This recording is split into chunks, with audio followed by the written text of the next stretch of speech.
बड़ा भीड़ है।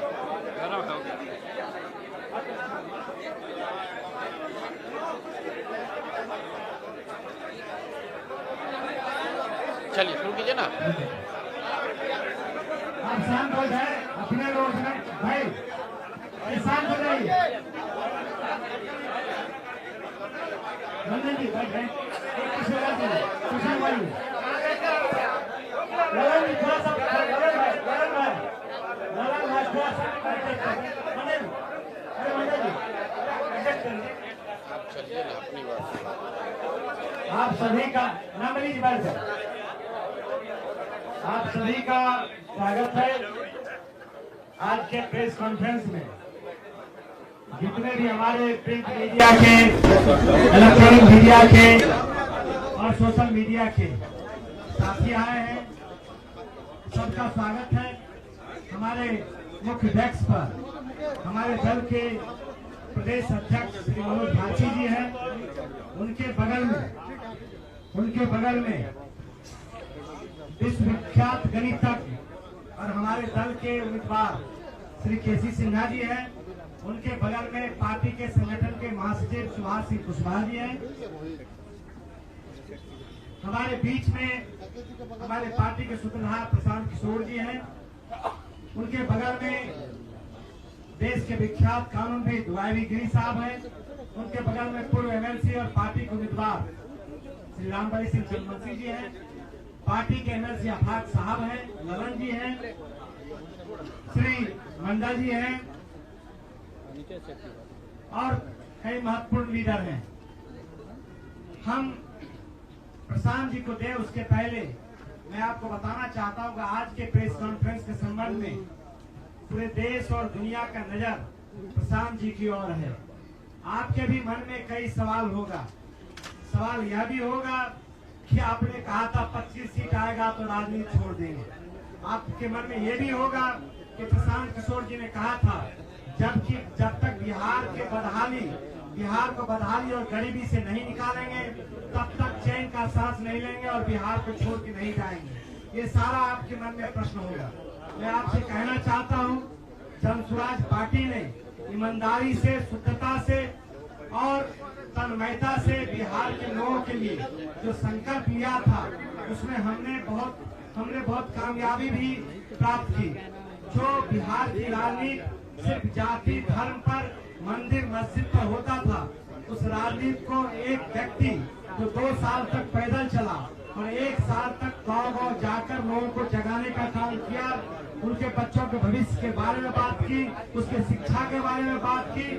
और यही कारण था जब चुनाव जीतने के बाद जब भारतीय जनता पार्टी के ऑफिस में प्रधानमंत्री जी को भी उन मुद्दों पर ही चर्चा करना पड़ा। भले ही उसके बाद वो कट्टा की बात करे, लेकिन उनको भी जो रोजी रोजगार, शिक्षा, लोगों का पढ़ाई इन्हीं चीज पर घूमते रहा।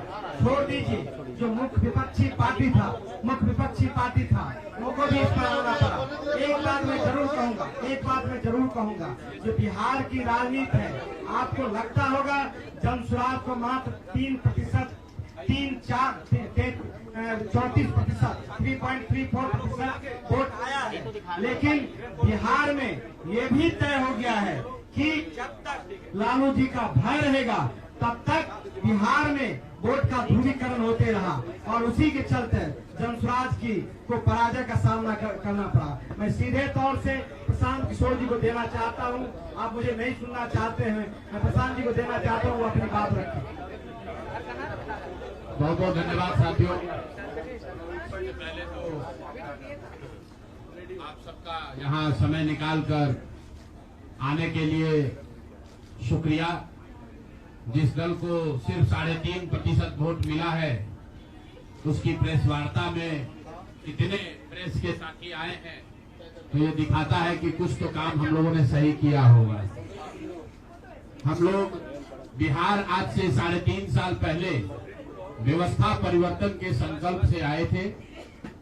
एक ईमानदार प्रयास किया है और उसमें बिल्कुल सफलता नहीं मिली, ये मानने में कोई गुरेज नहीं है।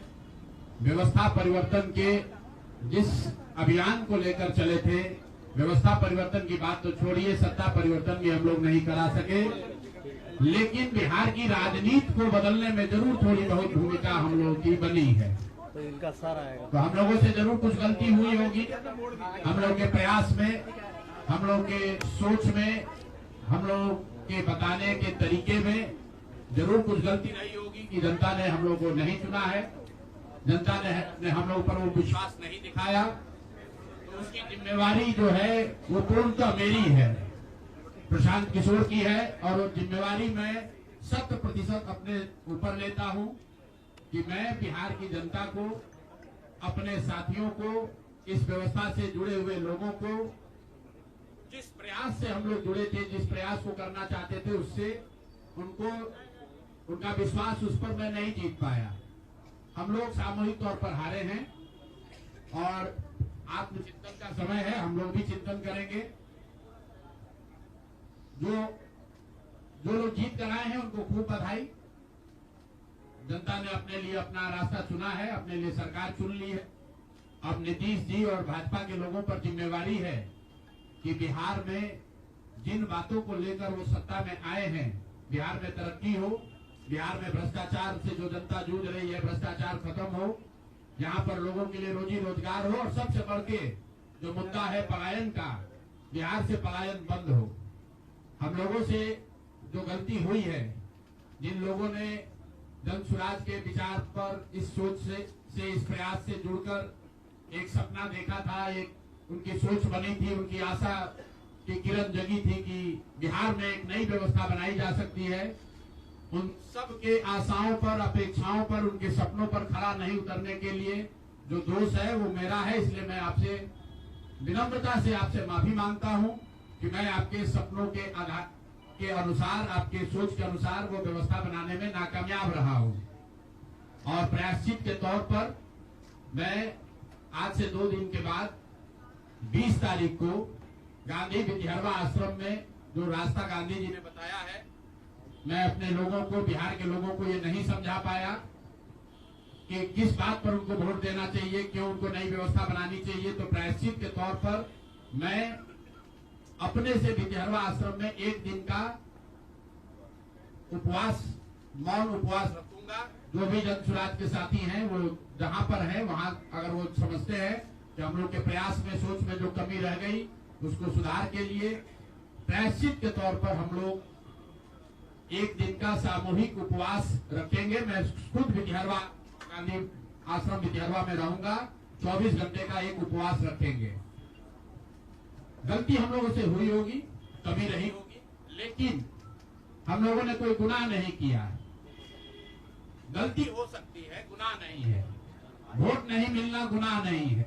मैं बिहार की जनता के सामने अपने साथियों के साथ बिल्कुल सर उठा के ये कह सकता हूं कि हम लोगों ने गुनाह नहीं किया है।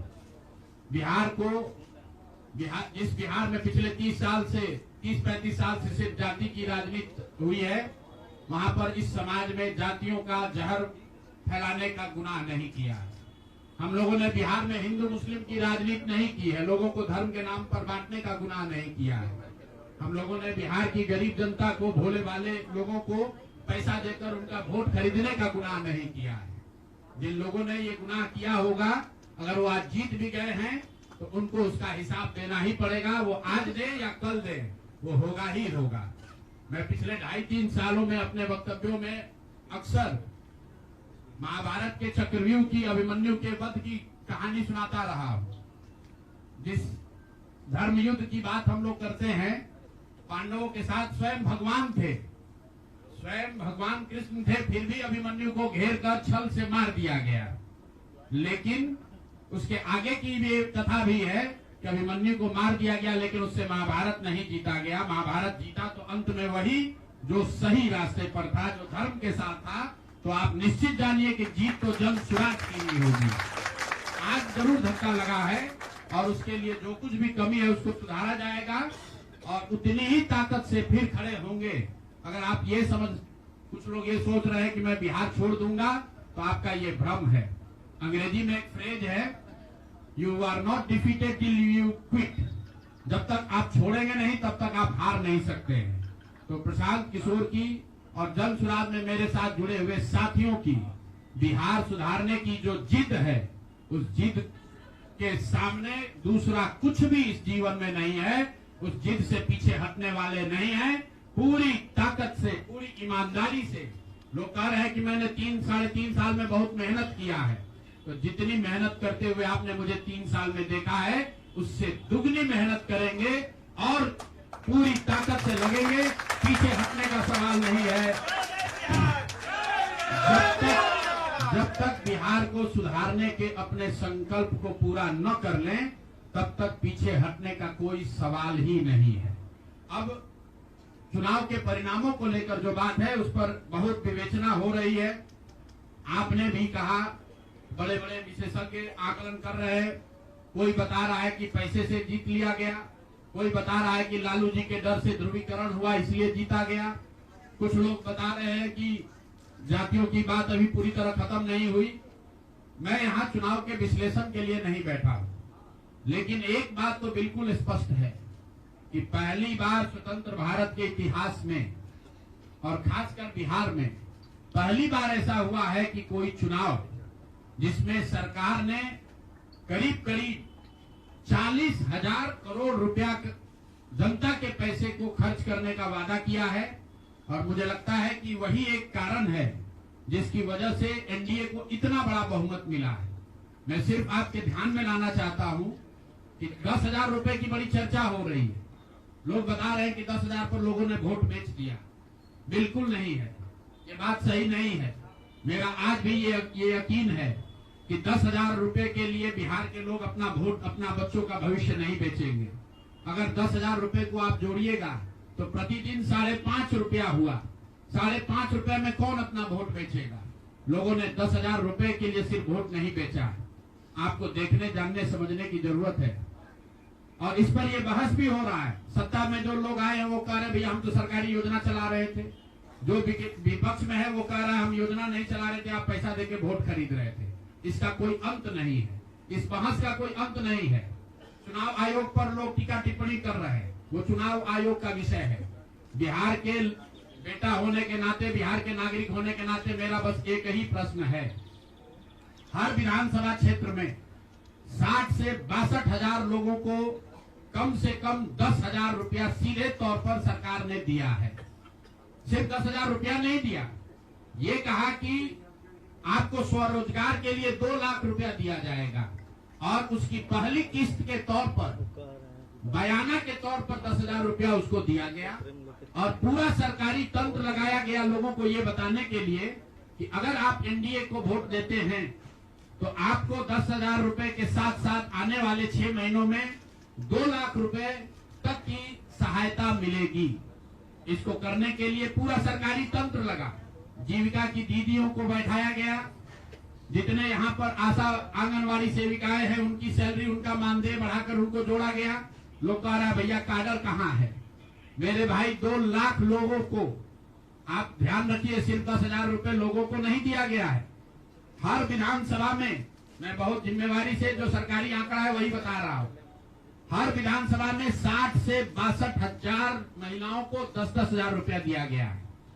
करीब करीब 1 लाख आंगनवाड़ी सेविका, आशा वर्कर और ममता की से जुड़ी हुई महिलाओं को करीब सरकार ने 10,000 करोड़ रुपया अलग से दिया है।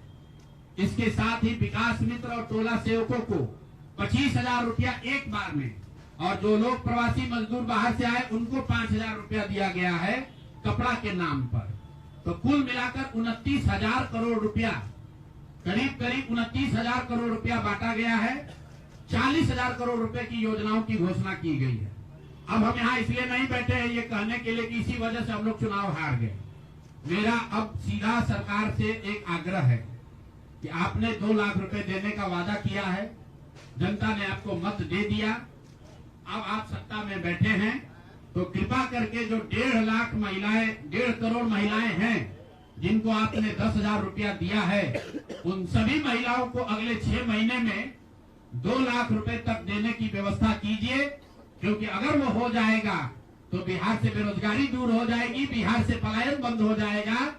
और अगर आपने ये नहीं किया तो ये बिल्कुल स्पष्ट हो जाएगा कि आपने ये 10,000 रुपया किसी योजना के तहत नहीं दिया था, सिर्फ और सिर्फ वोट खरीदने के लिए दिया था। तो वोट खरीदने के लिए पैसा दिया गया है कि किसी योजना के तहत पैसा दिया गया है, सरकारी योजना के तहत, इसका प्रमाण इस बात पर है कि आने वाले 6 महीने में सरकार ने स्वरोजगार के नाम पर जो पैसा जारी किया है, उस क्षेत्र में और पैसा और मदद जारी की जाती है या नहीं की जाती है। हम लोग एक भी विधायक न जीते कोई बात नहीं, जन सुराज, और कई लोगों का सवाल है नीतीश कुमार को 25 सीट आने की बात है, तो मैं आपके सामने घोषणा कर रहा हूं कि जो 25 सीट हमने बात कही थी उस पर बिल्कुल कायम है। अगर नीतीश कुमार ने, उनकी सरकार ने ये वोट खरीदा नहीं है, इनको 2-2 लाख रुपए दे दे, मैं बिल्कुल राजनीति से संन्यास ले लूंगा, उसमें कहीं कोई दिक्कत नहीं है, कहीं कोई दिक्कत नहीं। बिहार के 1.5 करोड़ लोगों को 2-2 लाख रुपया नीतीश कुमार दिलवा दे, मैं मान लूंगा कि हमारे आकलन में गलती थी, हमारी गलती थी। और हमारे आकलन की बात छोड़िए, अगर बिहार से बेरोजगारी दूर हो जाए, पलायन बंद हो जाए, 1.5 करोड़ परिवार, टोटल 2.5 करोड़ परिवार में अगर 1.5 करोड़ परिवार की गरीबी दूर हो जाए, तो प्रशांत किशोर को विधायक बनने की, राजनीति करने की कोई जरूरत नहीं है, हम दूसरा काम कर सकते हैं। आपका अगर ये सवाल है कि 25 सीट की बात है, बिल्कुल 25 सीट से ज्यादा नीतीश कुमार को ना आना चाहिए था, ना आता। एक ही फैक्टर है, ये पैसा बांटकर जो वोट आपने खरीदा है, खरीदने का आप पर इल्जाम है, तो इसको आप इतने 20 साल से आप मुख्यमंत्री हैं, तो आप इस इल्जाम को धो दीजिए।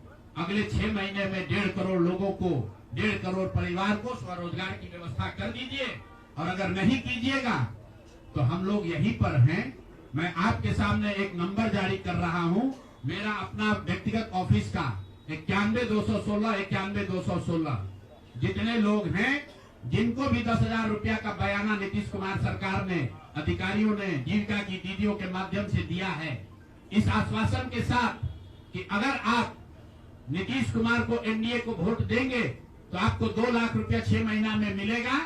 तो मेरे भाई, अब समय चालू हो गया, आप आ गए हैं सत्ता में, और हम लोग आराम से बैठे हुए हैं बिहार में। हर वो महिला, हर वो परिवार जिसको 2 लाख रुपया नहीं मिलता है, आप प्रशांत किशोर से संपर्क कीजिए, आप जन सुराज से संपर्क कीजिए। अब सलाह का समय खत्म हुआ, अब संघर्ष का समय शुरू होगा।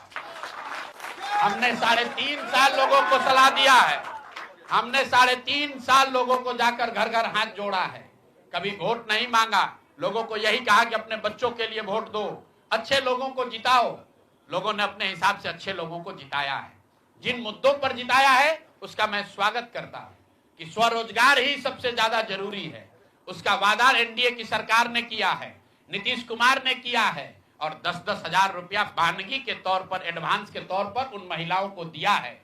तो अब अगले 6 महीना में उन सभी महिलाओं को, उन सभी परिवारों को नीतीश कुमार की स्वरोजगार का अवसर दे, उनको 2 लाख रुपए की मदद दे, ताकि वो 1.5 करोड़ परिवार के लोग बेरोजगारी से बाहर निकल सके, गरीबी खत्म कर सके, और उनके बच्चे गुजरात में, तमिलनाडु में जाकर मजदूरी न करें।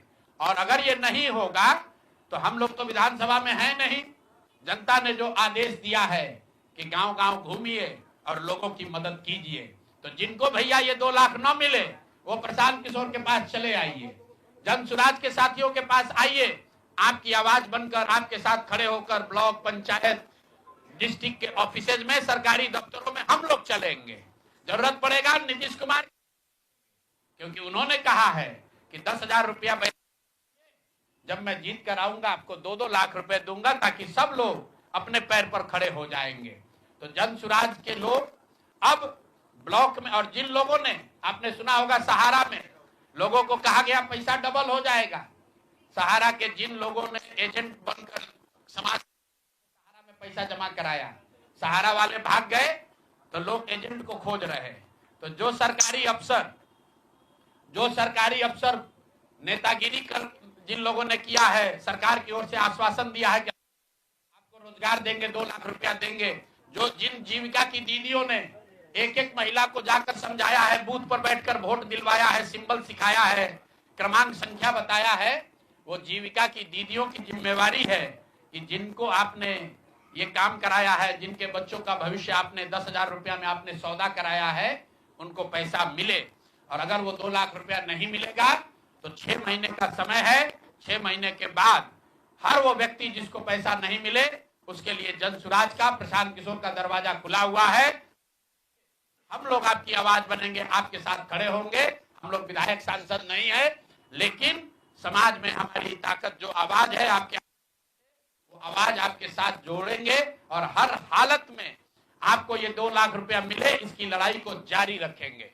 दूसरी बात जो कह के मैं खत्म करूंगा, चुनाव से पहले सरकार के भ्रष्टाचार को लेकर इसी जगह पर हम लोगों ने कई प्रेस कॉन्फ्रेंस किए हैं। नीतीश कुमार को कभी व्यक्तिगत तौर पर बेईमान नहीं बताया गया है, भ्रष्ट नहीं बताया गया है, लेकिन हम लोगों का ये मानना था कि नीतीश जी का स्वास्थ्य अच्छा नहीं है, अगल बगल के लोग लूट रहे हैं, चला रहे हैं। अभी परिणाम आए हैं, नीतीश जी को देखकर लग रहा है कि नीतीश जी बिल्कुल स्वस्थ दिख रहे हैं। तो अब मेरी उनसे अपेक्षा है कि 2 दिन के बाद अभी मंत्रिमंडल बनने वाला है। कल प्रधानमंत्री जी ने भी कहा है कि बहुत बड़ी जिम्मेवारी है, हम लोग इलेक्शन मोड में नहीं इमोशनल मोड में हैं।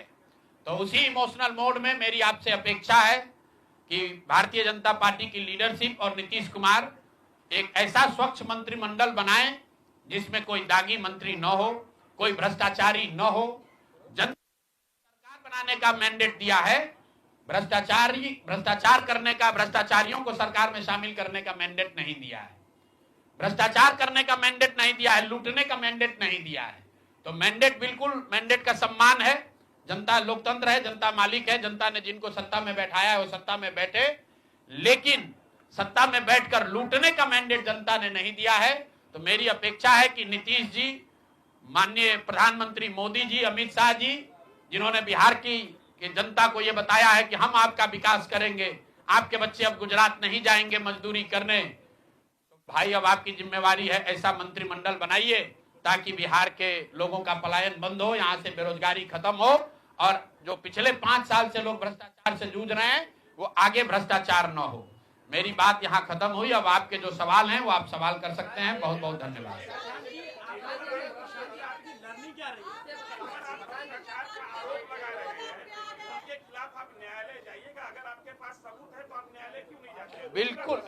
बिल्कुल जो बात हम लोगों ने पहले कही है, जिन नेताओं के बारे में कही है, उसमें कहीं पीछे हटने का सवाल नहीं है।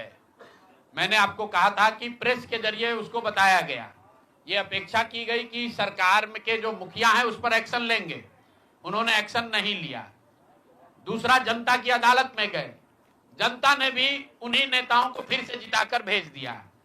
कई लोग जिन पर इसी जगह पर मैंने आरोप लगाया है, जिनके आरोपों की बात कही गई है, उनको जनता ने भारी मत से जिताकर भेजा है। तो भाई अब जिम्मेवारी है सरकार के मुखिया के तौर पर नीतीश कुमार जी ये तय करें कि वो लोग सरकार के हिस्सा होंगे कि नहीं होंगे। अगर होते हैं तो निश्चित तौर पर जनता के बीच में भी उनके खिलाफ जाएंगे और जहां जरूरत पड़ेगी कोर्ट में भी जाएंगे। 70,000 के सीएजी के मामले में जो सीएजी ने 70,000 रुपए के अनअकाउंटेड मनी की बात कही है, उस पर ऑलरेडी जन सुराज हाईकोर्ट में रीट हम लोगों ने फाइल किया हुआ है। जहां तक व्यक्तिगत मामले हैं, जिन 4 नेताओं के बारे में बात की गई है, जैसे ही मंत्रिमंडल बनता है और अगर वो लोग फिर से सरकार में शामिल होते हैं, सरकार के हिस्सा बनते हैं, तो हम लोग निश्चित तौर पर न्यायालय का दरवाजा खटखटाएंगे।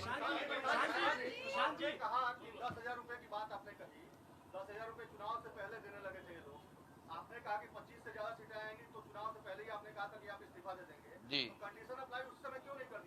बिल्कुल ठीक बात है कि आपने कहा, हम पहली बात तो आप लोग कह रहे राजनीति से हम किस पद पे है कि इस्तीफा दे दें। हाँ ना, सुन रहे हैं, आ रहे हैं, किस पद पर है कि इस्तीफा दे दें। आप एक मिनट, आपने सवाल, एक मिनट रुकिए, आपने सवाल किया है, जायज बात है। आपने कहा था कि 25 से ज्यादा आएगा तो आप संन्यास ले लेंगे।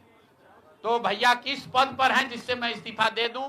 अगर किसी पद पर हैं, ये तो नहीं कहा था कि बिहार छोड़कर चले जाएंगे, बिहार में रहेंगे और राजनीति नहीं, बिल्कुल बिल्कुल, अरे भाई हाँ बिल्कुल, एक मिनट, बिल्कुल राजनीति छोड़ देंगे, राजनीति छोड़े हुए हैं, हम तो राजनीति करते ही नहीं हैं। लेकिन ये नहीं कहा है ना कि बिहार के लोगों की बात कहना छोड़ देंगे, ये तो नहीं कहा है। हाँ नहीं, आपने ऐसा है, हमने कहा कि अगर 25 से ज्यादा सीट आएगा तो राजनीति छोड़ देंगे, बिल्कुल बात पर कायम है। लेकिन ये तो नहीं कहा कि ये 30,000 करोड़ रुपया में वोट खरीदेंगे। अब आप कह रहे नहीं, वोट उन्होंने नहीं खरीदा है, तो हमने कहा अगर नहीं खरीदा है तो 2 लाख रुपया दे दीजिए, हम बिल्कुल छोड़ देंगे। 1 मिनट रुकिए, अरे सुन तो लो, सरकार क्या विज्ञप्ति पढ़ लो जिस पर सरकार ने, हाँ बिल्कुल बिल्कुल बिल्कुल, नहीं ऐसा है, बिल्कुल हम भी सभी की बात नहीं कर रहे हैं। सरकार ने 1.5 करोड़ लोगों को 10-10 हजार रुपया दिया है और पूरे देश में इस बात पर बहस छिड़ी हुई है कि क्या ये 10 हजार रुपया वन टाइम देकर वोट खरीदा गया है कि किसी सरकारी योजना के तहत इस पैसा को दिया गया है। मैं ये कह रहा हूं कि मैं बिल्कुल ये मानने को तैयार हूं कि सरकार का ये एकाधिकार है, वो चाहे योजना शुरू कर सकती है। अंतिम साल में, अंतिम महीने में ही किया, उसमें कोई दिक्कत नहीं है, हम उस बात में नहीं पड़ रहे हैं। इलेक्शन कमीशन ने चुनाव के दौरान ये पैसा बांटने दिया, ये उनकी गलती है, उस पर भी हम टीका टिप्पणी नहीं कर रहे हैं। हम तो ये कह रहे हैं कि जिस योजना के तहत आप जीत कर आए हैं उस योजना को लागू कर दीजिए। हम लोग को बिहार में रहने की भी जरूरत नहीं है, बिहार ही छोड़ देंगे, राजनीति की क्या बात कर रहे हैं।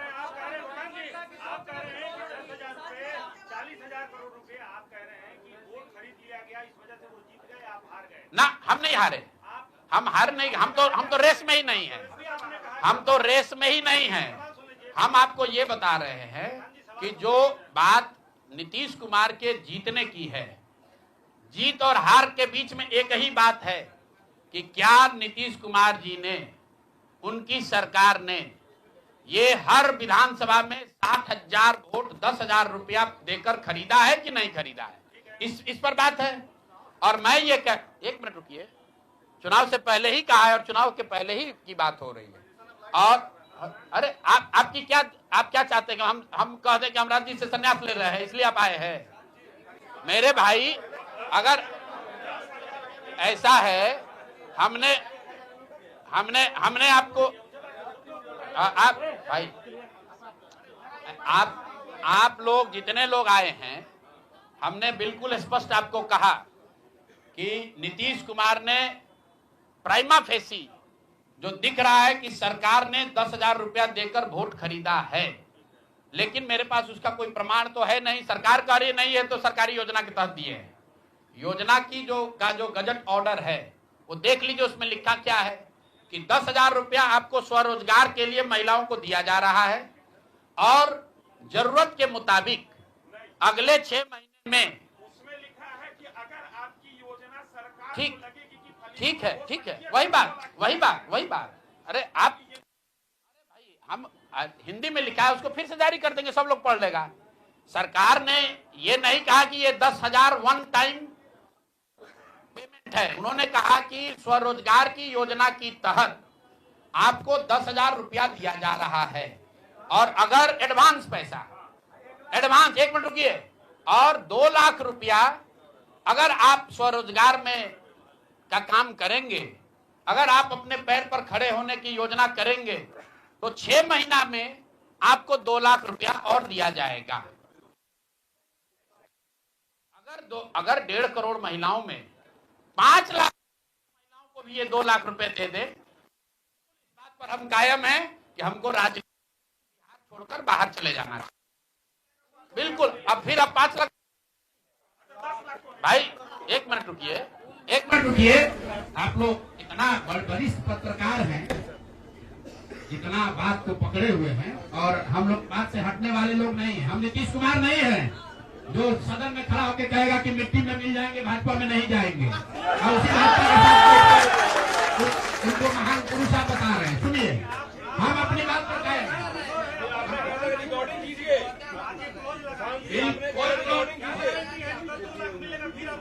कोई क्लॉज नहीं लगाएंगे। सुनिए, ऐसा है, आपने कॉन्फिडेंस से कहा था। अरे बिल्कुल कॉन्फिडेंस से नहीं, लिख के दिया है कि अगर आप लेकिन उसमें ये नहीं कहा था कि 10,000 रुपया में आप वोट खरीदिएगा। अगर हर विधानसभा में 10,000 रुपया नहीं दिया गया है तो आप बता दीजिए ये सत्य नहीं है। आप कह रहे हैं कि आप राजनीति छोड़ दीजिए, तो हम राजनीति के किस पद पर है जिसको छोड़ दें? आप बता दीजिए।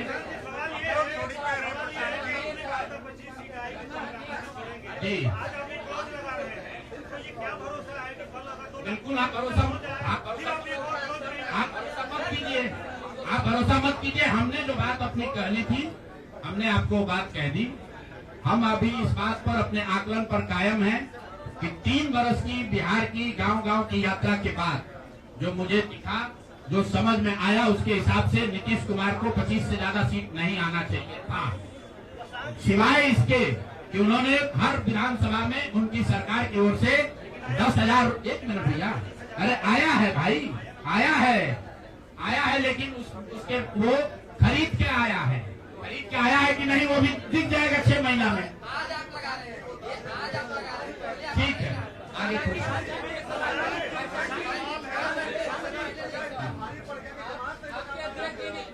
बिल्कुल, ये हमने आपको अपने वक्तव्य में कहा कि हम लोग बिल्कुल असफल साबित हुए। हमने जो बात यहाँ बिहार के लोगों को बताई वो लोगों को समझ में नहीं आया है, लोगों को स्वीकार्य नहीं है। हम अपनी गलती मान रहे हैं, लेकिन जो मैंने आपको कहा कि वोट नहीं मिलना, सुनिए, वोट नहीं मिलना गुनाह नहीं है, वोट नहीं मिलना क्राइम नहीं है।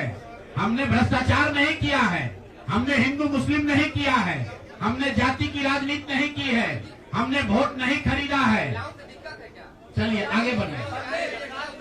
पूरे प्रेस वार्ता में एक ही व्यक्ति को नहीं पूछेंगे।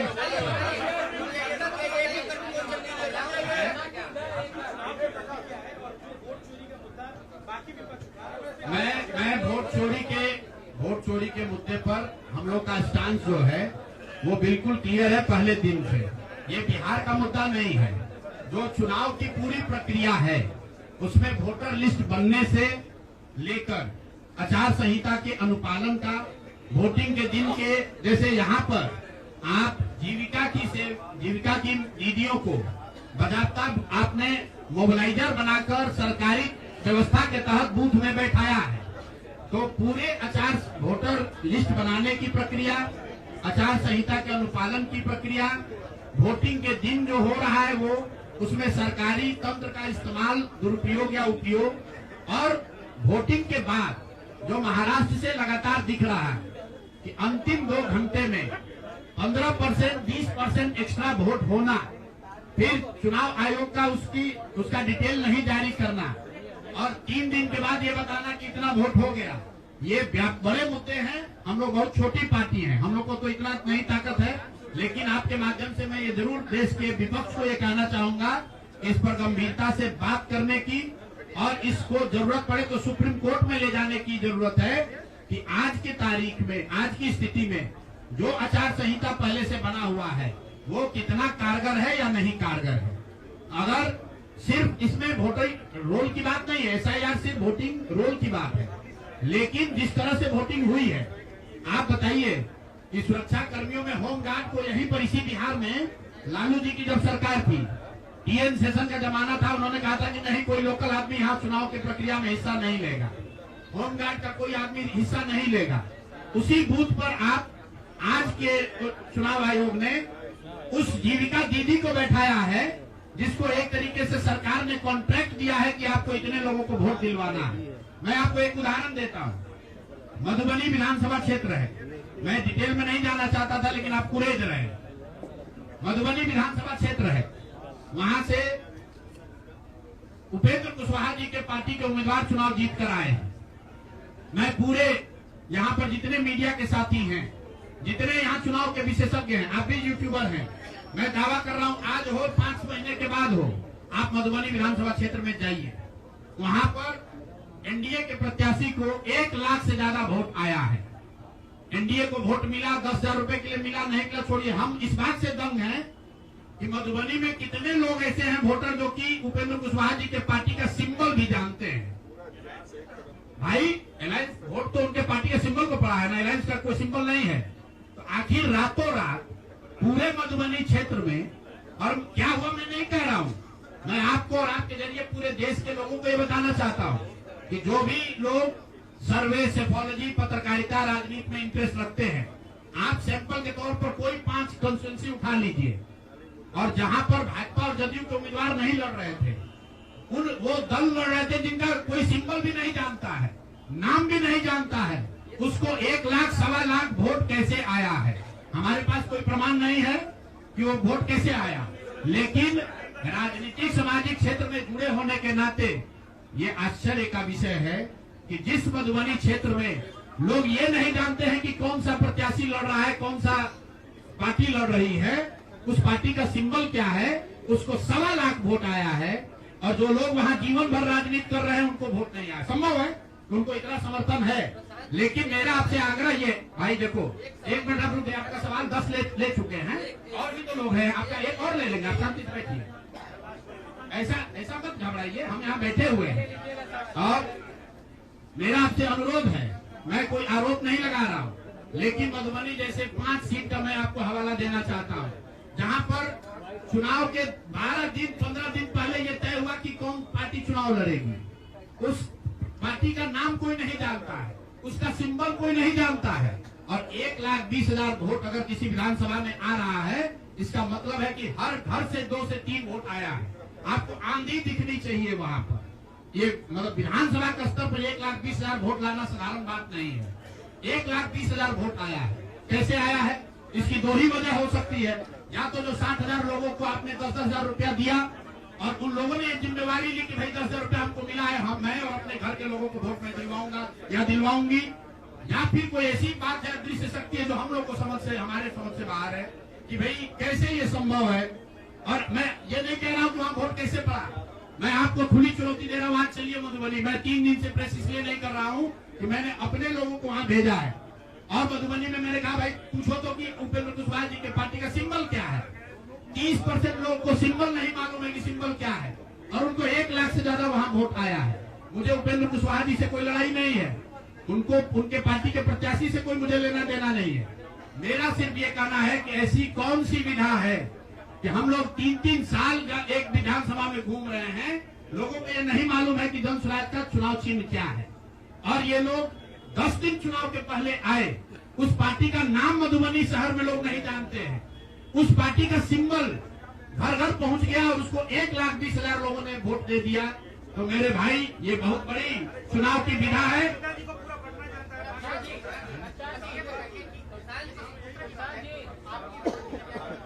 भारी चूक हुई, मैंने आपको पहले कहा कि भारी चूक हुई, और जो भी चूक हुई है उसको सुधारने के लिए पूरी ताकत लगाएंगे, फिर से बैठेंगे, ड्राइंग बोर्ड पर जाएंगे और देखेंगे कि जो चूक हुई है उसको कैसे सुधारा जाए। लेकिन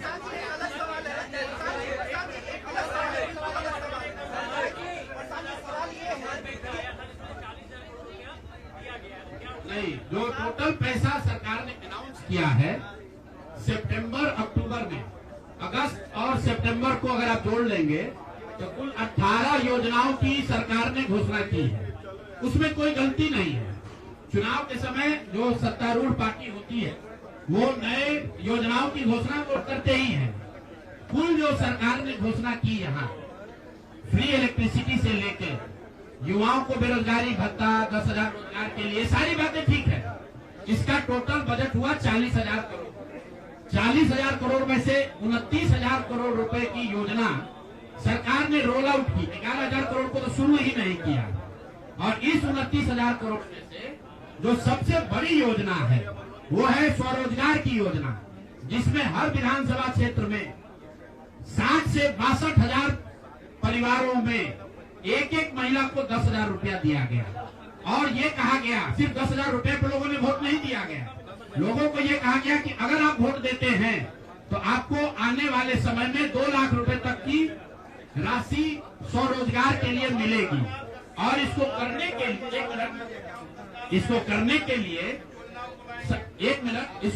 के लिए सरकार ने जीविका दीदी का पूरा जो नेटवर्क है, 1 लाख से ज्यादा जीविका की दीदियों को और आंगनवाड़ी सेविकाओं को, आशा वर्कर को, और जो टोला सेवक है, विकास मित्र है, उनको लैपटॉप खरीदने के लिए 25,000 रुपया दिया गया 1 टाइम।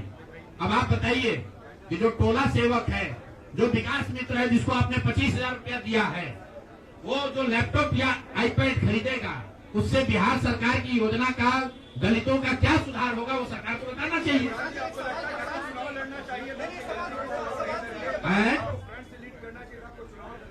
भैया ऐसा है कि जब हमारे दोस्तों हमारी बात को जनता ने माना ही नहीं है तो हम लड़े या न लड़े।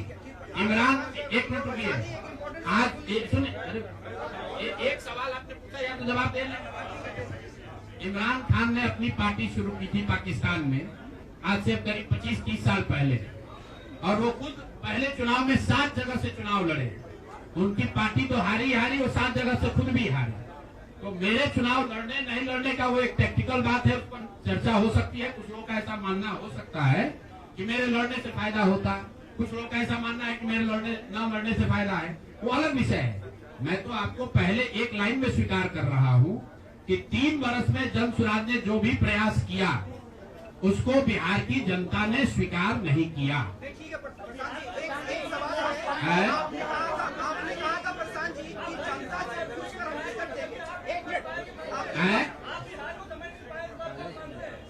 बिहार को मैं समझ नहीं पाया, बिल्कुल मान लेंगे, इसमें क्या दिक्कत है। आप मेरे सुनिए, ऐसा है कि मुझे बिहार की समझ कम है या नहीं है, ये कह देने मात्र से अगर आप बहुत खुश हो जा रहे हैं तो आप खुश हो जाइए कि हमको बिहार की समझ नहीं है।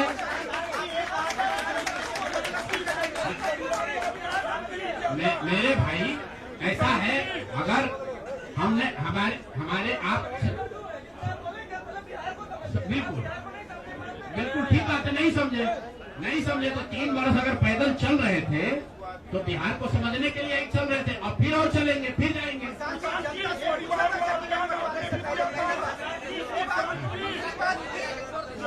कई प्रत्याशियों ने आरोप लगाए, टिकट वितरण पे सवाल खड़े किए थे। क्या लगता है जनता उससे भी डाइवर्ट हुई कि प्रशांत किशोर कहा? ऐसा है, सुन लीजिए, ऐसा है, पूरे महीने, पूरे चुनाव के दौरान मैंने आपको पहले कहा कि हमसे गलती हो सकती है, लेकिन हम लोगों ने गुनाह नहीं किया। आप लोग जो बात कर रहे हैं वो इस अंदाज में बात कर रहे हैं जैसे प्रशांत किशोर ने कोई गुनाह कर दिया है, बिहार को सुधारने का प्रयास करके कोई गुनाह कर दिया है, और आप लोग आए हैं हमारा यहाँ पर पोस्टमार्टम करने। तो आप लोगों का स्वागत है। रुकिए, एक मिनट रुक जाइए, आप बहुत भारी पत्रकार हैं, 8-9 सवाल कर चुके हैं, और लोगों को भी मौका दीजिए, आपका भी सवाल किया जाएगा। एक मिनट रुक जाइए, अरे रुक जाओ भाई, आप एक मिनट रुकिए।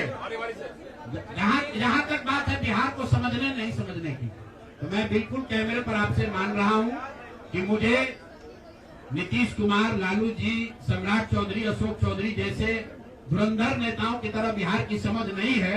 मुझे नहीं समझ है कि बिहार को जातियों के आधार पर कैसे और बांटा जाए। मुझे इस बात की समझ नहीं है कि बिहार को हिंदू मुसलमान के नाम पर कैसे और बांटा जाए। मुझे ये समझ नहीं है कि 10,000 रुपया देकर कैसे वोट और खरीदा जाए। जिनको समझ है वो लोग जीत कर आए हैं, और उनको सत्ता मुबारक हो, और बिहार की जनता को वो लोग मुबारक हो। आपने कहा कि अरे रुको भाई, आप उनके सवाल का जवाब दे ले। अच्छा, उनके बारे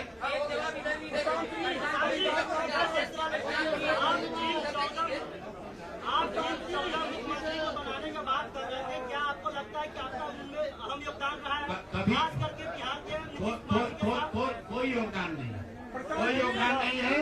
आप लोग जो हम लोग बोलते रहे हैं उसको जाकर देख लीजिए। आपने कहा कि उम्मीदवार गलत चुने हैं।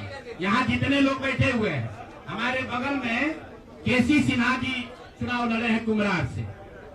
ये तो हमको पैसा देकर टिकट नहीं खरीदे होंगे, और कुम्हरार की जनता ने केसी सिन्हा को हराकर किसी दूसरे को जिताया। हमारे बगल में वाईडी गिरी जी बैठे हैं, मांझी से इनको हराकर जनता ने किसी दूसरे को जिताया है।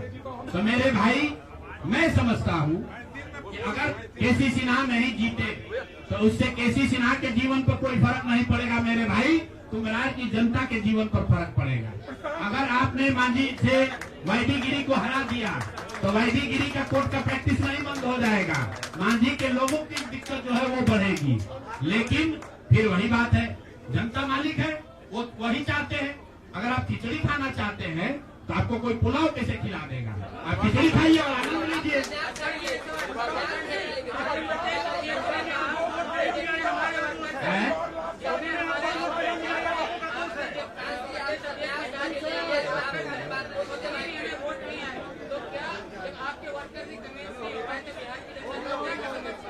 नहीं, ठीक बात है। हमने आपको पहले कहा कि जो कुछ भी हम लोगों ने प्रयास किया उसमें जनता को हम लोग नहीं समझा पाए और उसका दोष हम पर है, उसकी जिम्मेवारी हम लोगों पर है। और लेकिन अगर नहीं समझा पाए तो उसको समझाने की जो आगे की जिम्मेवारी है वो भी हम ही पर है।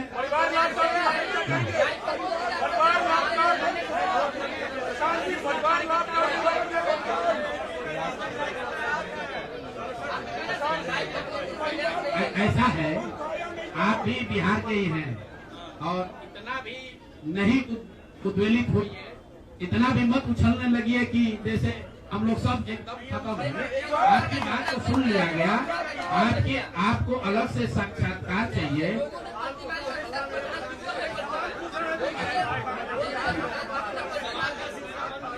चलिए आगे बढ़िए।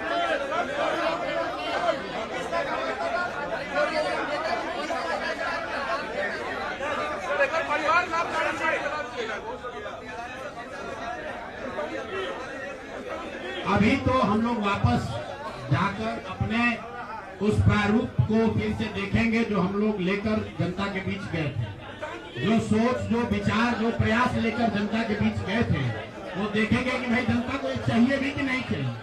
अगर जनता को पढ़ा लिखा आदमी नहीं चाहिए, अगर जनता को स्वच्छ लोग नहीं चाहिए तो हम लोग तय करेंगे क्या करना है।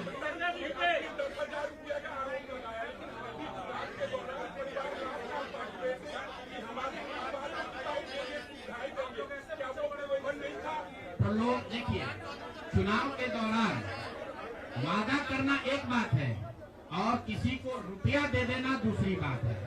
पहली बार देश के इतिहास में ऐसा हुआ है कि वोटिंग के पहले 2 दिन पहले, 4 दिन पहले आपको बजाबता घर बुलाकर 10,000 रुपया दिया गया है और ये कहा गया है कि आप अगर एनडीए को वोट देंगे, नीतीश कुमार को वोट देंगे तो आपको 2 लाख रुपए तक की और राशि आगे मिलेगी। ऐसा इस देश के राजनीतिक इतिहास में पहले कभी नहीं हुआ है। ऐसा कभी नहीं हुआ है कि आचार संहिता के बाद, आचार संहिता लागू होने के बाद आप एक विधानसभा क्षेत्र में 60 से 62,000 महिलाओं को 10-10 हजार रुपया दे रहे हैं और आप राजनीतिक सूचिता की बात करते हैं। ये बात उचित नहीं है।